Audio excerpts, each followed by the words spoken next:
জন্মাষ্টমীর দিনে প্রত্যেকটা ঘরে তৈরি হয় তালের বড়া। আর যখন মুচমুচে তালের বড়া কে না পছন্দ করে, ছেলে থেকে বুড়ো, মেয়ে থেকে বুড়ি, সবার পছন্দের কিন্তু একটাই নাম, এই তালের বড়া। আর এই তালের বড়াটা বানাতে গেলে প্রথমে কী কী লাগবে সেটা চলো এক ঝলক দেখে নিই। প্রথমে নিতে হবে একটুখানি নারকেল। সেই নারকেলটাকে ভালো করে কুড়িয়ে নিতে হবে। কুড়িয়ে নেওয়া হয়ে গেলে যে তালের পাড় বের করা আছে, আমাদের আগের একটা ভিডিওতে দেওয়া আছে কীভাবে তালের পাড় বের করা হয়, সেই ভিডিওটা ফলো করলে ভালোভাবে শিখে নিতে পারবে। এবার এর মধ্যে দিতে হবে কিছুটা পরিমাণে সুজি। এবার কিছুটা পরিমাণে সুজি দেওয়ার পরে দিতে হবে কিছুটা পরিমাণ নারকেল। কিছুটা পরিমাণ নারকেল না দিয়ে পুরোটা দিয়ে দাও, লাগবে। এবার দিতে হবে ময়দা। এবার ময়দাটাকে দিয়ে এর মধ্যে দিয়ে দাও চিনি। এবার চিনি ঢেলে দেওয়ার পরে এর মধ্যে সামান্য পরিমাণে একটুখানি দিয়ে দাও লবণ, তাহলে স্বাদটা হবে আরও দ্বিগুণ। এবার যতক্ষণ তোমার হাতে জোর আছে ততক্ষণ তুমি ভালো করে জিনিসটা ফাটাতে থাকো। এবার যত ভালো করে মিক্সড করা হবে পকোড়া অত ফুলবে। চলো, মিক্সড করা হয়ে গেছে, এটাকে এবার সাইডে রেখে উনুনটা ধরিয়ে কড়াইটা বসিয়ে দেওয়া যাক। কড়াইটা গরম হলে দিতে হবে কিছুটা পরিমাণ সাদা তেল। সাদা তেল দিয়ে কিছুটা ওয়েট করতে হবে যতক্ষণ গরম না হয়। চলো, তেল গরম হয়ে গেছে, এবার হালকা জল হাতে নিয়ে এবার একটা একটা করে পকোড়া কড়াইতে ছেড়ে দেওয়া যাক। এবার তোমরা ছোট ছোট পকোড়া যদি ভাজো তাহলে কী হবে, জিনিসটা ভালো করে ভাজা হবে। আর যদি বড় বড় বানাও তাহলে ভেতরে কাঁচা থাকার সম্ভাবনা বেশি থাকবে। এবার তোমাদের পরিমাণ মতো কড়াইতে যে কটা ধরে সে কটা একটা একটা করে ছেড়ে দাও।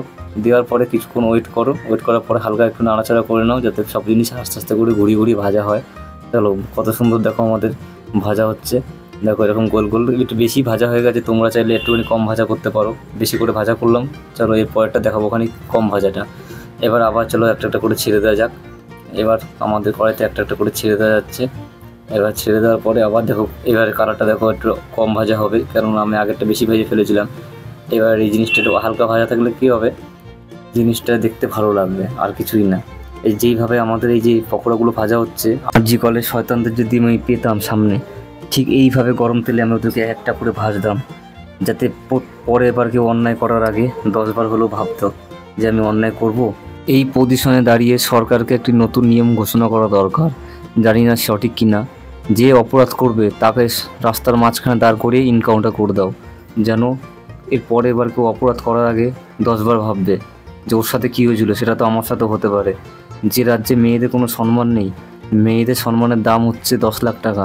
যে যা খুশি করুক, 10 লাখ টাকা দিলে কেস ধামাচাপা। তার জন্যই বলছি বন্ধুরা, সবাই একতা হও। আজকে ওই মেয়েটার সাথে যা ঘটেছে কালকে আমাদের পরিবারের সাথেও হতে পারে। যেন এই দিনটা দেখতে না হয়, তার জন্যে কোনো একটা ব্যবস্থা নেওয়া দরকার সরকারকে অবশ্যই। সরকার যতদিন এই ব্যবস্থা ঠিকঠাক না করবে ততদিন এই আন্দোলন চলবে। আমিও আছি, তুমিও থাকো, দেখবে একদিন সবাই ভালোভাবে থাকতে পারবো। এই শয়তানরা আর পার পাবে না। আর শয়তানরা যদি আরও বেশি বাড়াবাড়ি হয়, যে আমাদের গরম তেলে যেভাবে যে পকোড়া ভাজা হচ্ছে, ঠিক শয়তানদের এইভাবে আমরা নিজেরাই ভাজবো। আইন নিজের হাতে তুলে নেওয়া দরকার, না হলে আমাদের এই রাজ্যে বসবাস করা অবস্থাই খারাপ হয়ে যাবে। আমি ঠিক বলছি কিনা ভুল বলছি জানি না, কিন্তু আমার যা মনে হলো আমি তাই বললাম। চলো, আমাদের এই পকোড়াগুলো ভাজা হয়ে গেল, আবার আমাদের পরের পকোড়া ছাড়া হচ্ছে। এই দেখো সব আস্তে আস্তে ছাড়া হচ্ছে। এই পকোড়াগুলো আবার ভাজা হয়ে সব তুলে নেওয়া হলো, অনেকগুলি পকোড়া হয়ে গেছে। তা বন্ধুরা, আমাদের পকোড়াগুলো কেমন লাগছে অবশ্যই কিন্তু কমেন্ট করে জানাবে। আরও ভালো ভালো রেসিপি পেতে গেলে আমাদের চ্যানেলটিকে সাবস্ক্রাইব করে রাখবে আর আমাদের পাশে থাকবে, যাতে ভালো ভালো রেসিপি তোমরা দেখতে পারো।